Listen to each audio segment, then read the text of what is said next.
One of the most common misunderstandings or myths about the shadow is that it's holding just aggression and rage and pain and sadness and all those things that are really kind of shitty that we don't want to deal with. Those things that if they were to come out, they might cause problems for us. And that is true. However, what might cause problems for us is different for everybody because we all grew up in different environments.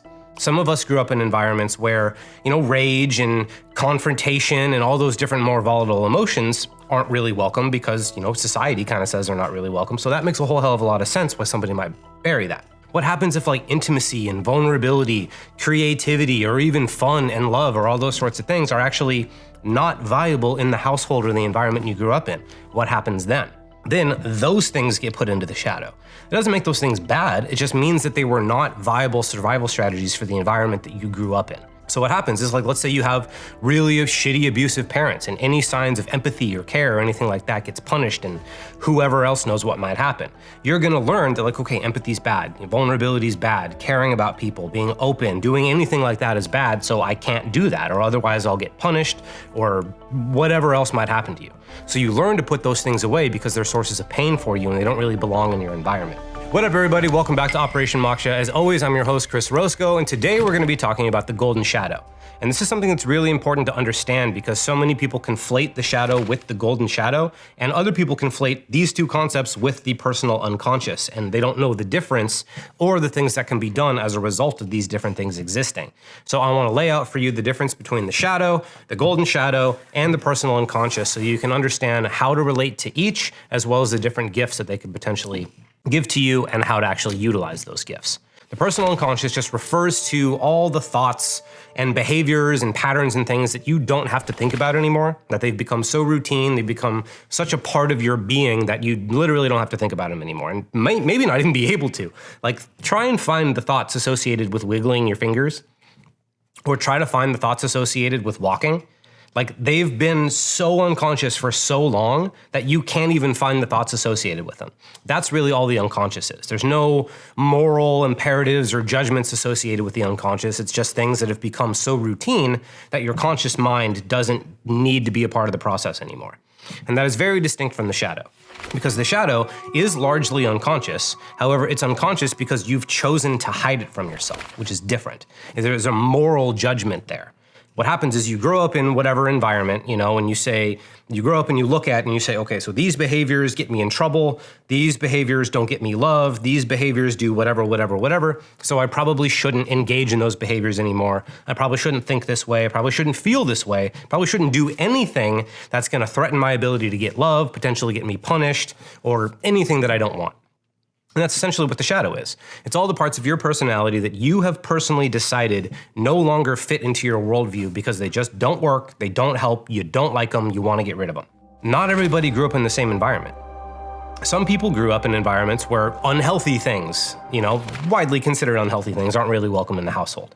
Things like rage, conflict, whatever else it might be. These volatile emotions that a lot of people don't know how to deal with skillfully, a lot of people are afraid of. So those are the more common things that might get put into the shadow, and that's kind of how most of us think of it, as these more dangerous and volatile emotions that don't fit into society, so we have to keep them hidden. However, there are other people that grew up in environments where very healthy things weren't allowed. I grew up as a Jehovah's Witness, so I wasn't really allowed to think for myself. I wasn't really allowed to be all that creative. I wasn't allowed to build relationships with people that weren't in my immediate religion. And so a lot of those things got put into my shadow. I got afraid of people that I didn't know. I got afraid of all these things that I was told I wasn't allowed to do, even though they were actually good. And there's some other people that have similar things like love, intimacy, creativity, empathy, vulnerability. You might have grown up in an environment where things that are essential to your well-being were not allowed in the environment, or at least they were not validated, not loved, potentially even punished. And so you might have put really good, healthy things that you actually need to survive in your shadow. And that is what is referred to as the golden shadow. It's all the good parts of your personality that you really want to fucking have that you've buried for whatever reason. Either they weren't accepted, you got judged, or whatever. This is a really important distinction. Essentially all of them are good, even the rage and all the more volatile emotions. Once you really understand them and their purposes, you find out that all of them are good. However, there are some things that are not necessarily more good than others, but just not even dangerous, not even risky. the ability to be vulnerable and feel your own emotions and tell the truth and build connections with other people and give and receive love. Like all those things aren't really even a little bit dangerous. We can still grow up in environments where those things are not welcome. And so this is what happens to a lot of people. They go through their lives and they either push away people that they care about and really want to be close to, they sabotage their own plans, they do all these sorts of things because the parts of them that could build those relationships, the parts of them that could fulfill on those things that they want to do, the parts of them that could tell the truth and really have wonderful experiences, that part of them is buried. So they're unable to do these things. And this is where a lot of self-sabotage comes from, because it's like maybe the part of you that can fulfill on the things that you want most is a part of you that wasn't valued or welcome when you were a little kid. And so you try and go do all these valuable things while keeping the part of you that can actually accomplish it buried. And you've got your reasons for doing that.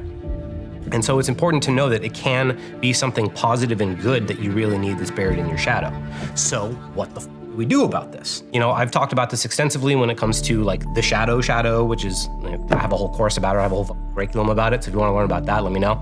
However, when it comes to the golden shadow, this is where you can learn some really cool things. I got traumatized when I was a little kid, so the part of me that can strategize and like engage with the world and make things happen, that was the part that I buried because I got so scared of the world. I was like, I don't want to be a part of this shit. So in order for me to engage with the world, build a business, and actually start thriving, I had to take the part of me that could do those things out of the golden shadow, reintegrate it into my life so that I can actually teach myself how to do these things. And this is where it begins to be really fucking cool, right?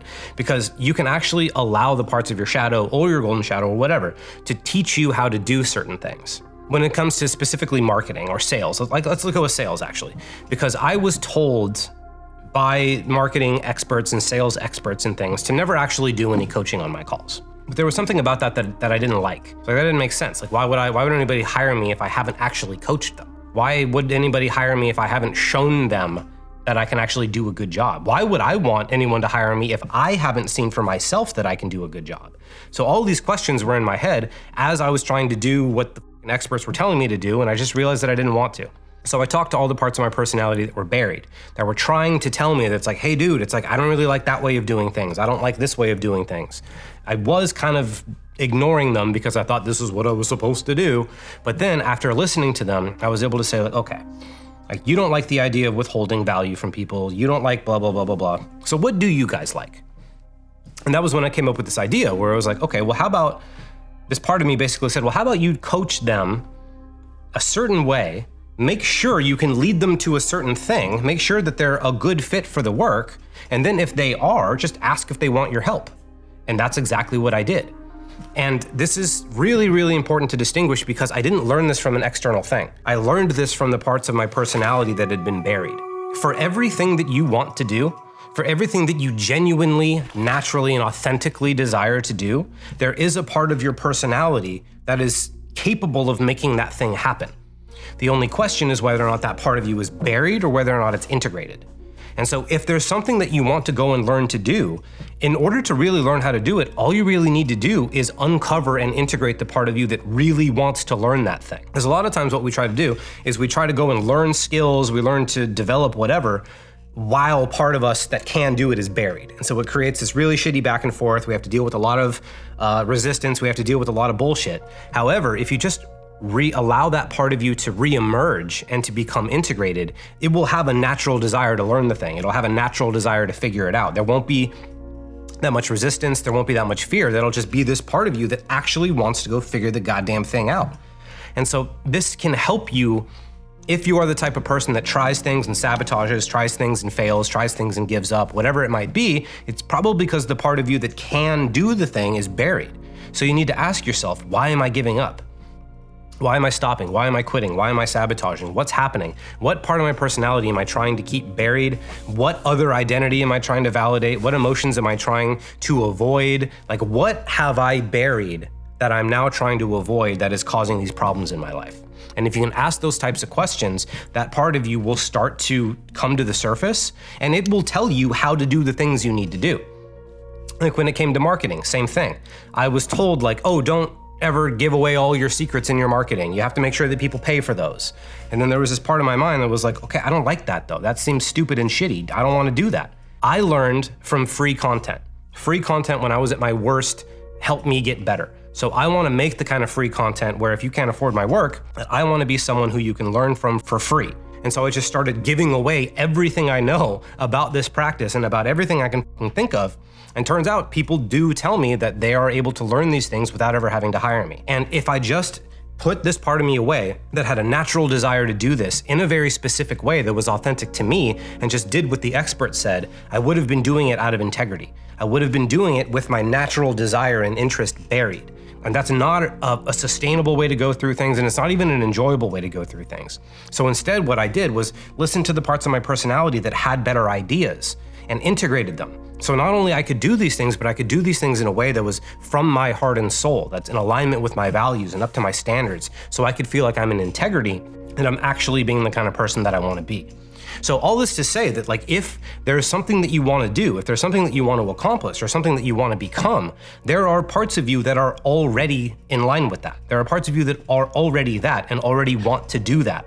You don't have to try and work against your own resistance. You don't have to try to do anything like that. All you really have to do is go, is there a part of me that really wants to do this? Where is that part of me? Why is it buried?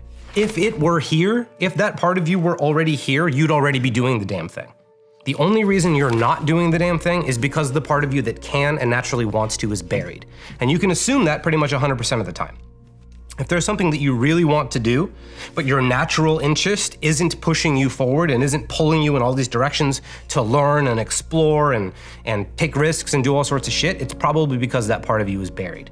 So if there's something that you really want to do, but you're not on fire about pursuing it, all you really need to ask is, why have I buried the part of me that is on fire? Why have I buried the part of me that can go do this and really wants to and doesn't care what other people think? Where is that part of me? What reason do I have for burying it? And what do I need to do in order to overcome and integrate it? And if you don't understand how to do shadow integration, like I said before, I have a series of courses around this where I can teach it to you. I've also got a ton of free resources where I talk about all the different little bits about it, so feel free to check those out. But if you just simply ask the question, why is the part of me that already wants to do this buried? You will get answers. And when you get those answers and you deal with them straightforwardly, then the part of you will emerge. Your natural desire to learn the thing, your natural ability to learn the thing, will just kind of take over and become your more dominant personality trait, where your more dominant personality trait used to be the resistance and used to be the fear. Now the most dominant thing is your natural desire and interest to go do the goddamn thing. So I know this is a lot to say. However, this is one of the most important concepts that has completely changed my life. Because like I said, it teaches me how to do everything. The parts in your shadow can teach you how to do everything you want to learn if you're willing to listen to them and integrate their advice into your life. So again, I know this is big. So if you have any questions or anything about like this, please let me know, because I can go deeper on anything that we've talked about here today, and I'd be happy to. However, this should be enough to get you started. I'm Chris Orozco. I love you. I'll see you next time.